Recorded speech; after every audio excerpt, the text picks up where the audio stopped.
So I received an email with some very important information regarding Kroger and some other freight from a truck driver in the Northwest that I want to share with you guys. But before we get into that, before we get into this urgent announcement about Kroger and the supply chain in general, which is something that we've been keeping an eye on here recently, not necessarily how it may negatively impact food, but more so how it may impact your employment, your job security, and your means of making income. Before I do that, I have a special guest with me today, and some of you may recall her channel name was Preparing for Survival. But that channel name has been revised. It has been revised. It's been revised to the sound of an exhaust on a Scion TC. With really dumb stickers. Or FRS, whatever that stupid thing is. The channel name is now PFS on YT. Super simple. Still means exactly the same thing, just shortened a smidge. Yeah, PFS, little pause, on YT.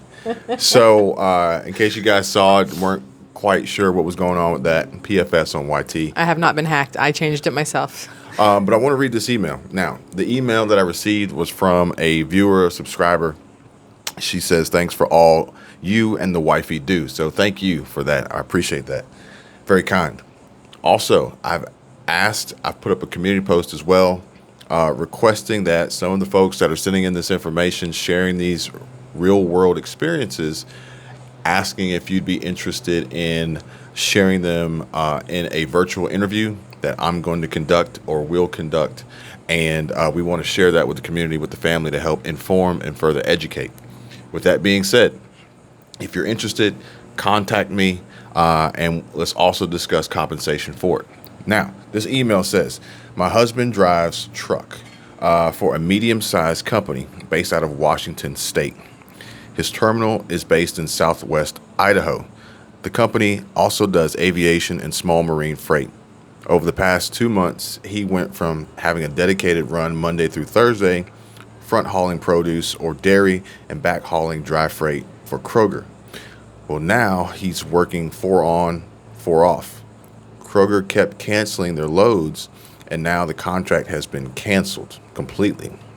So, back hauling dry freight. So, Kroger canceled the dry freight loads. Meaning non-refrigerated, meaning boxes, canned goods, things not even kitchen related or food related. Well, it could be food related. Could be food related, but I'm saying dry goods could also be the paper towels, the toilet paper, the cleaning supplies, dog food, things like that. It seems his company is struggling to find work for their drivers. It went from having too few drivers just a year ago to him being asked to stay home on 2 different occasions in the past 2 months. He's a dedicated 16-year employee with 0 missed days of work and a perfect driving record. Not sure what the future holds, but I've never seen a time when truckers were asked to take an extra day off because there just wasn't work. His terminal already runs on a pretty thin crew. And if you sent this email, please check. I replied. I have some follow-up questions for you, so please check that out because I want to kind of expand on this a little bit more for everybody watching. You're free to jump in at any time. I have an immediate question or immediate thought. So as soon as she said he's been driving for 16 years for that company, right? That's what it said, 16 years for the same company? Dedicated 16-year employee with 0 missed days of work and a perfect driving record. So here's my first thought. The longer you have been with a company, the more money you're probably making. Whereas if they don't have you, they can hire somebody newer, younger, sometimes dumber, honestly, and pay them less money. So is it really no work, or is it no work for the ones who make too much money? That is a good question that could definitely be applied to a lot of other industries. Mm-hmm. Trucking, I'm not 100% sure, which is why I replied. I wanted to deep dive and ask these follow-up questions to get more information. Because we were seeing at one point in time companies hiring new employees with incentives and higher pay and bonuses and completely crapping on the older employees, the 16-year employees, the great employees that got them to where they were to that point. But with the trucking, I don't know if that necessarily applies.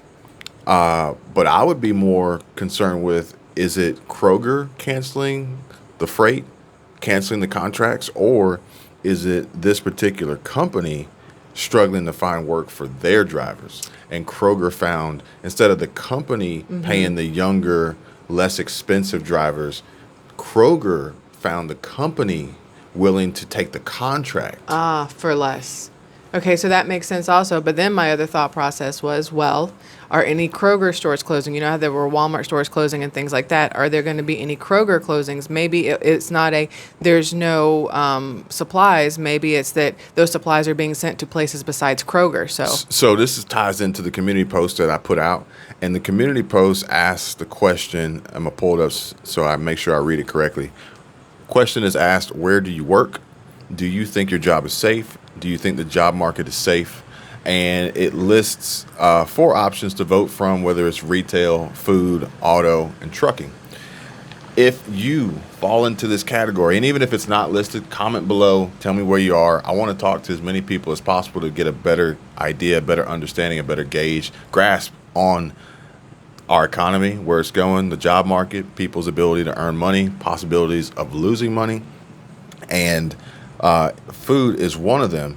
So go ahead and check out the community post. I'll put a link in the description so you can check it out. But if you work for Kroger, for instance, maybe you can shed a little bit of light on this.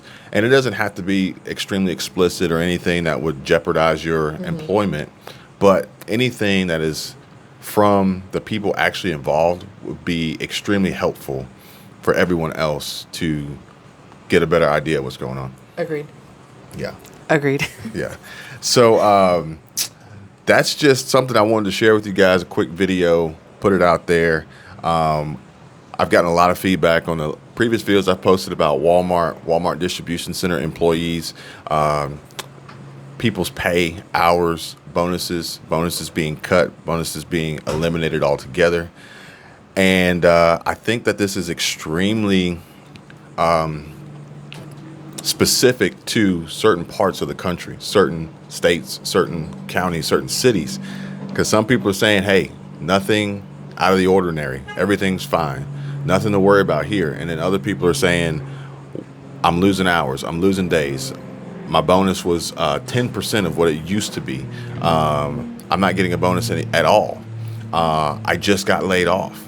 Like, it's all over from one end of the spectrum to the other. And I think the more people that we can get to actually chime in and really expand upon some of these comments and these stories, I think the better we'll be able to understand and prepare for what's actually coming. So my question is, the people that are saying, you know, I've been laid off, or I'm not getting the bonuses, I'm not getting all these things, are those in higher populated areas or are those in lower populated areas? See, that's just it. I don't know. Like, they come in comments and spurts, and I know. You got to leave your cities behind. You got to say what city you're in, because then that can, in theory, help figure out, is it the higher populated areas that are seeing the most issues because there's so many people able to do the work. There's so many people willing to do it for less. There's so many people that they have to pay that now they can't give everybody a bonus. Or is it the lower populated areas where it's like, well, we have the employees, but we don't have enough people shopping. We don't have enough income or profits coming in to give you these bonuses. So depending on the population, I think is probably gonna have like a big play in it all. There's a lot of variables. There's a lot of variables that could be, which is why we need to have the ability to have these conversations and ask the questions and get the answers, and to try to help with the situation. I speak to you guys all the time about making more money, side hustle, passive income. I'm trying to provide an option for those who are interested.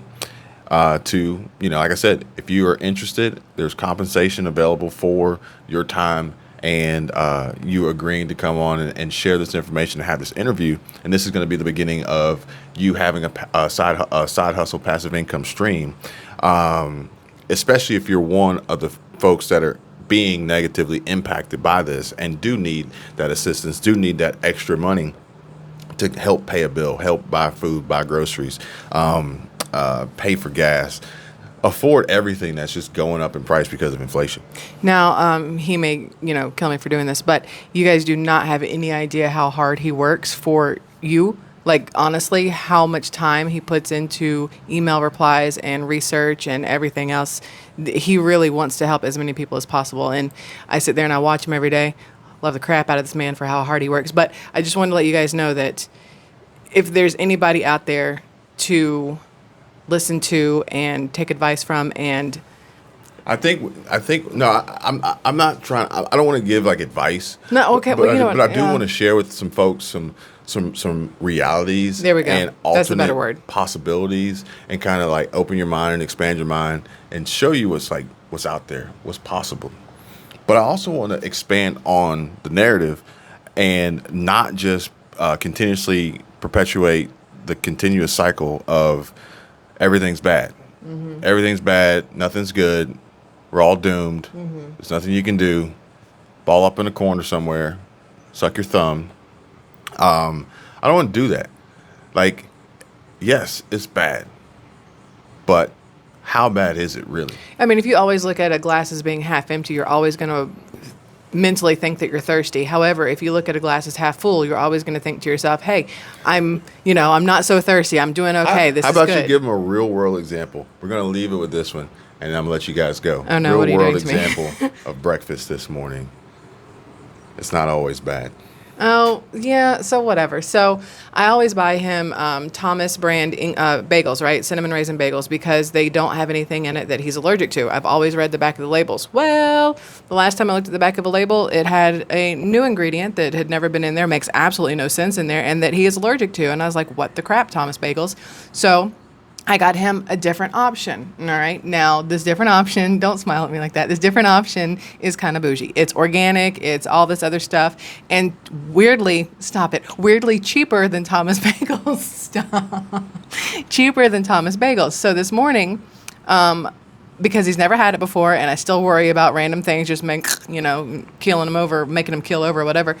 I toasted the bagel and I put cream cheese on it and I put it down in front of him. And I said, hey, listen, this is different. If you don't like it, like after a couple bites, let me know, and I'll make you the other one and just hope everything's okay, right? And he started with you immediately put it in my head that this is wrong. This isn't what I like. This isn't what I'm used to, and then I'm probably going to dislike it. And as soon as you put that in my brain tells me after the first bite, nope, I don't like it. You didn't give me the chance to decide on my own without putting that negative connotation or that negative thought in my brain first. And I was like, well, you're right.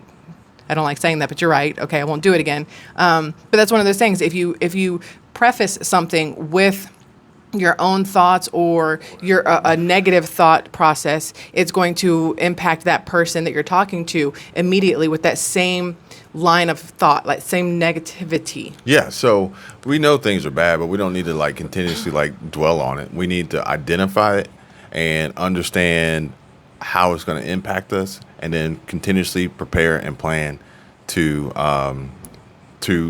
get cross that river, clear that hurdle, and survive another day and grow beyond what we were, despite the challenges that we face. We're not the first, nor will we be the last to face continuous challenges in this world. And if you want to give up, that's fine. This is probably not the channel for you. But if you're interested in knowing more, growing more, and devising more ways and more plans to succeed beyond the shit sandwich we get served every single day, give this video a like, subscribe to the channel if you haven't already. Go check out PFS, little pause, on YT. And No little pause. It's all one word. PFS on YT. And we'll catch you guys in another one. See ya.